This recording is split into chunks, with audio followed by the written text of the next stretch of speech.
What ultimately fractured the IDF during this phase of the conflict was not the kind of target military analysts are conditioned to prioritize, and that misunderstanding is exactly why so much public coverage still fails to grasp what actually happened. After years spent studying the mechanics of modern warfare, I can tell you with absolute certainty that the decisive strike against Israel was not aimed at fighter squadrons, missile silos, or command bunkers. The critical blow landed somewhere far more fundamental, far less glamorous, and infinitely more devastating once removed from a deployed military force. Iran unleashed a coordinated ballistic missile campaign against the logistical food reserves sustaining Israel's deployed military structure, and within just 72 hours, nearly 90,000 Israeli troops were confronting a crisis that no battlefield bravery, no advanced technology, and no emergency American resupply operation could realistically reverse. This is the strike that altered the trajectory of the war, not because it destroyed the largest number of tanks or aircraft, but because armies do not function without calories. A military that cannot feed its soldiers eventually loses the ability to fight regardless of how sophisticated its weapons may be, and Iran understood that reality with brutal precision. The targeting pattern was extraordinarily specific. Iranian missiles did not fall randomly across military territory. They struck cold storage complexes, ration depots, and food distribution centers with accuracy that immediately stunned logistics analysts monitoring the conflict. The Striffen Logistics Complex south of Tel Aviv, the largest IDF reserve food installation in the country, absorbed 43 separate ballistic impacts. The Julius base supporting operations around Gaza was struck by 28 missiles that destroyed warehouses, refrigeration systems, and reserve stockpiles. The northern logistics hub at Tel Hashemer, responsible for sustaining formations deployed near Lebanon, was rendered largely unusable during the opening hour of the assault. By the third morning following the strikes, internal military assessments acknowledged that approximately 90,000 deployed soldiers had already transitioned from standard operational rations to emergency survival packages. Those supplies were never designed to sustain prolonged combat. They were contingency reserves meant for temporary disruptions lasting days, not the foundation of an ongoing regional war. By the fifth day, the consequences began appearing in ways Israeli leadership refused to publicly describe as retreat, but operationally, that is exactly what was happening. Units withdrew from exposed positions, offensive maneuvers slowed dramatically, defensive lines tightened as commanders attempted to conserve the little logistical capacity still functioning. This is how military campaigns often begin to collapse in the real world. Not with dramatic cinematic moments, not with flags lowered over capitals, but with the quieter realization that an army can no longer sustain itself materially. The soldiers themselves did not fail. The armored brigades did not suddenly become ineffective. The foundation supporting them was shattered before many frontline units even entered sustained combat. Military planners across the world are now studying the questions raised by this operation with enormous urgency. How did Iran identify food reserve infrastructure with such precision? What does that reveal about the future doctrine of strategic warfare? Why did Western contingency planning largely ignore food logistics as a primary vulnerability?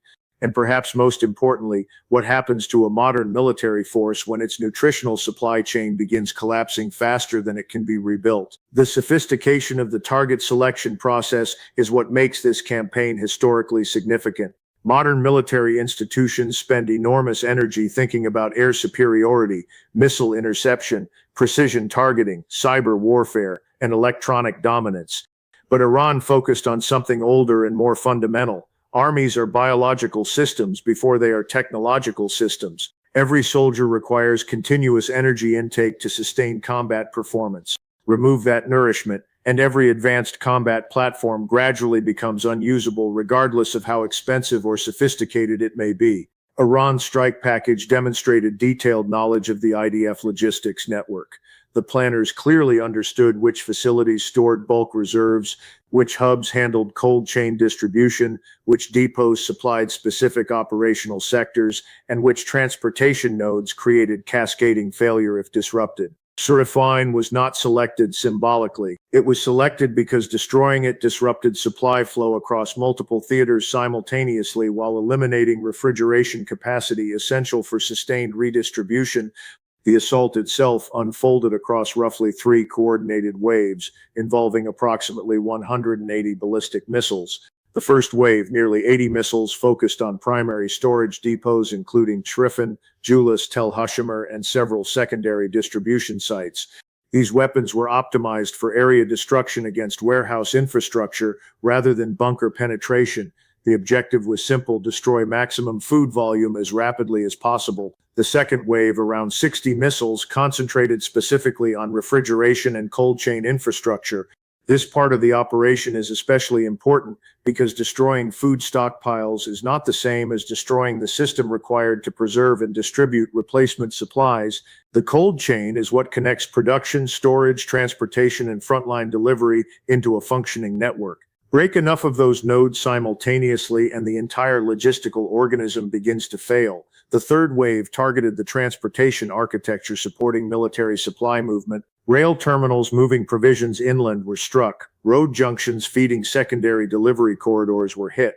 Fuel depots supporting ration transport vehicles were destroyed.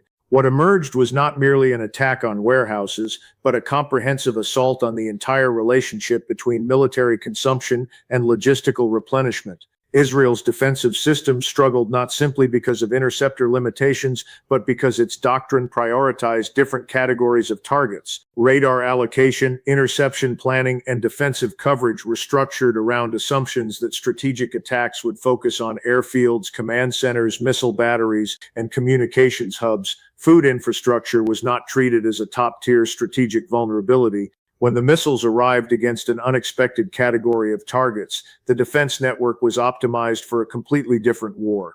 That failure exposes something much larger than a tactical oversight. Western military culture often treats logistics as secondary support infrastructure rather than the central foundation of combat power itself. In reality, logistics determines whether every other system can function. When an adversary understands the foundation more clearly than the defender, advanced weapons lose strategic relevance far faster than most planners are willing to admit.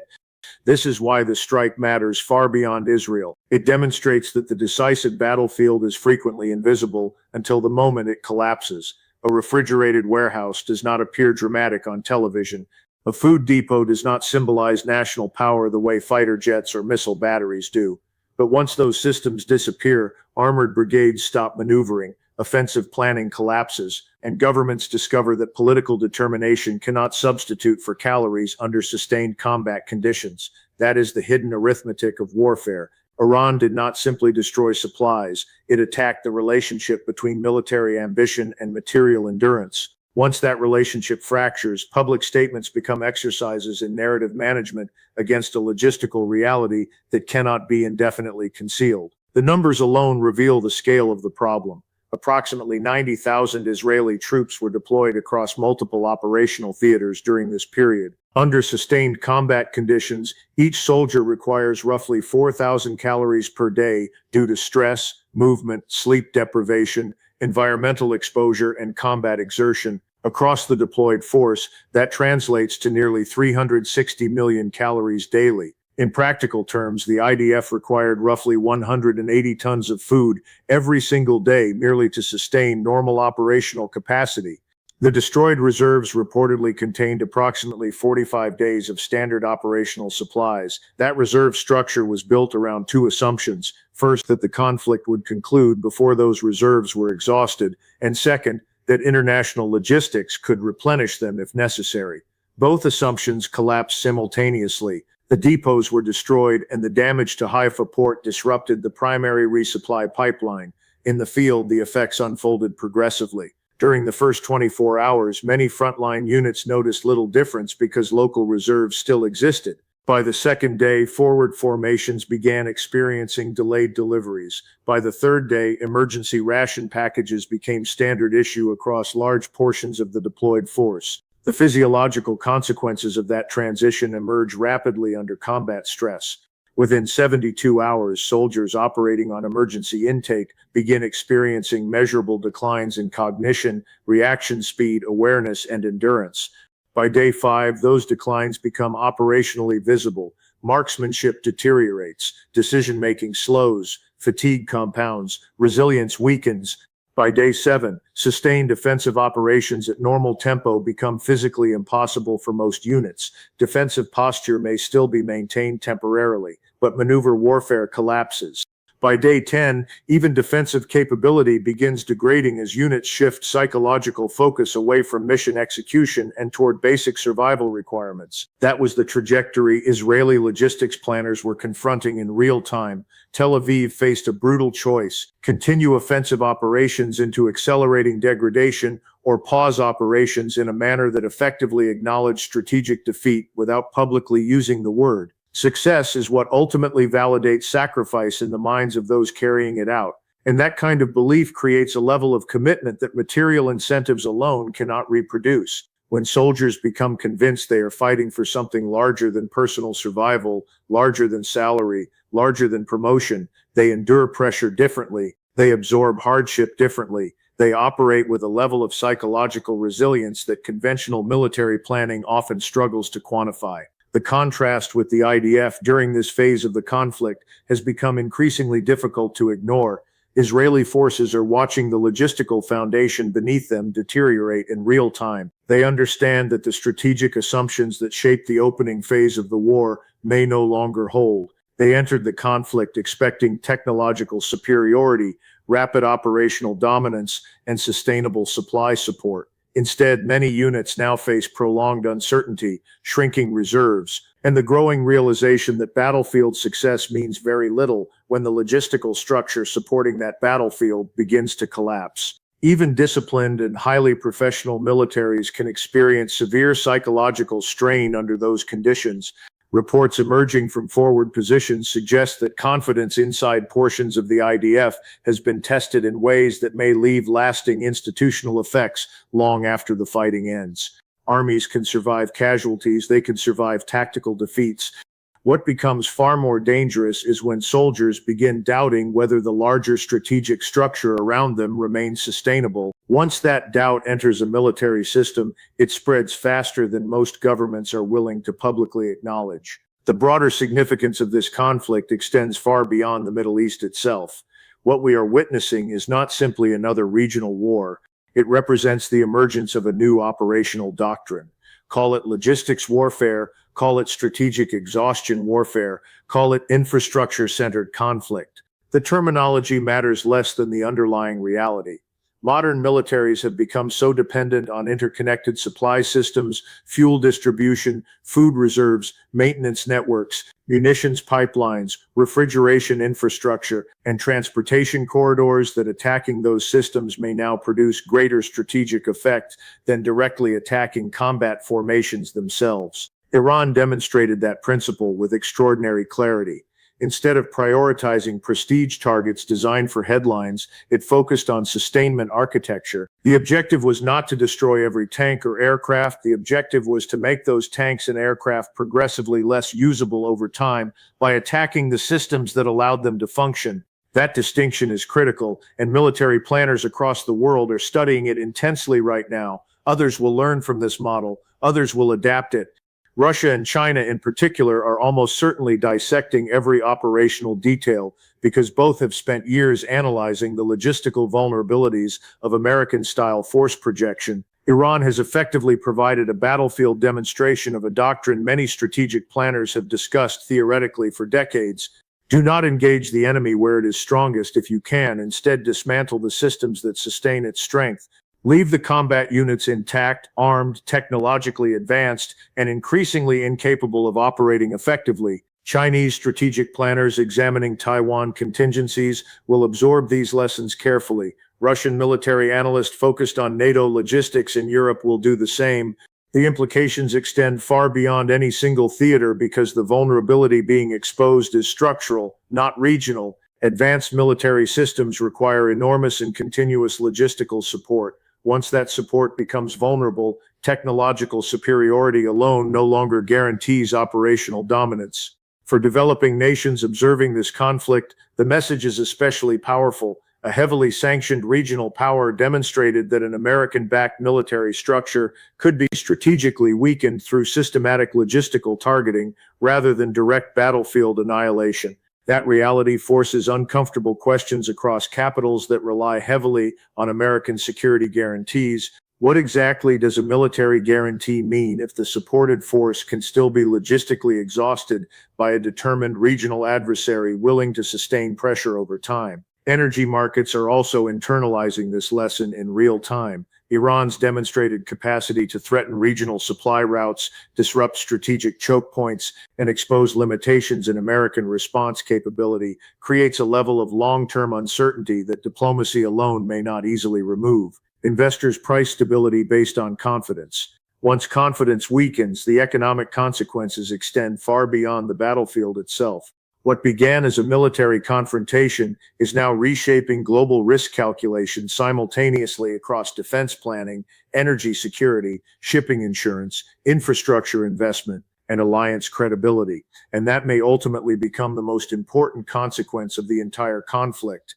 We are moving into a strategic environment where power is exercised less through direct battlefield confrontation and more through control over logistics, industrial endurance, economic exposure, and supply chain vulnerability.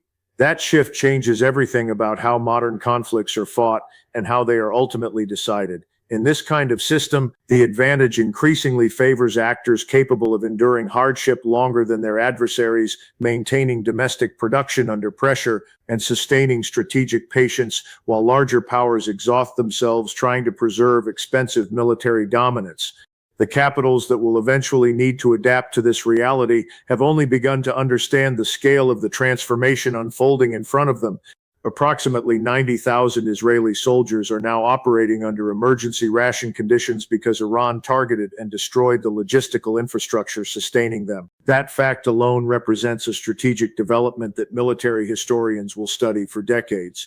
Operationally, the IDF has already lost the strategic initiative, whether Israeli leadership publicly acknowledges it or not. The initiative in war belongs to the side dictating the tempo, shaping the conditions, and forcing the opponent into reactive decisions.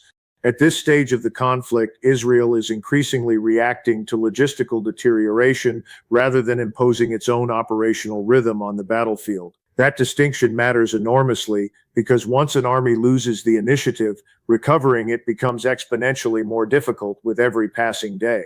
The United States now faces a challenge far larger than the immediate battlefield itself. Washington built its military architecture around dominance in conventional dimensions of warfare: air superiority, naval projection, technological precision, missile interception, and rapid strike capability. But the adversary chose to fight on a completely different axis, one centered on endurance, sustainment, vulnerability, and the gradual exhaustion of operational capacity.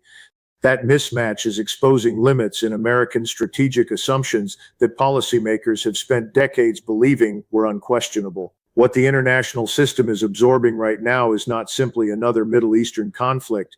It is a demonstration of how future wars may increasingly be decided. Infrastructure destroyed in combat can eventually be rebuilt. Warehouses can be reconstructed. Ports can reopen. Supply routes can recover. But the lesson revealed by this campaign cannot be reversed once military planners internalize it. Every serious defense ministry in the world is now studying this logistics-centered campaign the same way earlier generations studied blitzkrieg tactics, carrier warfare, or nuclear deterrence doctrine. Military academies, intelligence services, and strategic planners are all examining the same underlying question: what happens when the decisive target in modern war is not the combat unit itself, but the system sustaining that combat unit? That question is now shaping the next generation of military doctrine in real time. The future battlefield may no longer prioritize destroying armies directly. Instead, it may prioritize rendering those armies unsustainable. The distinction is subtle, but strategically revolutionary. A force can remain armed, technologically advanced, and numerically intact while simultaneously becoming operationally ineffective because the logistical structure beneath it has collapsed. And once an army can no longer reliably feed, fuel, maintain, and replenish itself, the central question of war changes fundamentally. The question is no longer whether surrender becomes possible. The question becomes, when exhaustion overtakes capability, under what political conditions negotiations emerge, and what consequences follow for every alliance, institution, and security structure that depended on that military force remaining effective.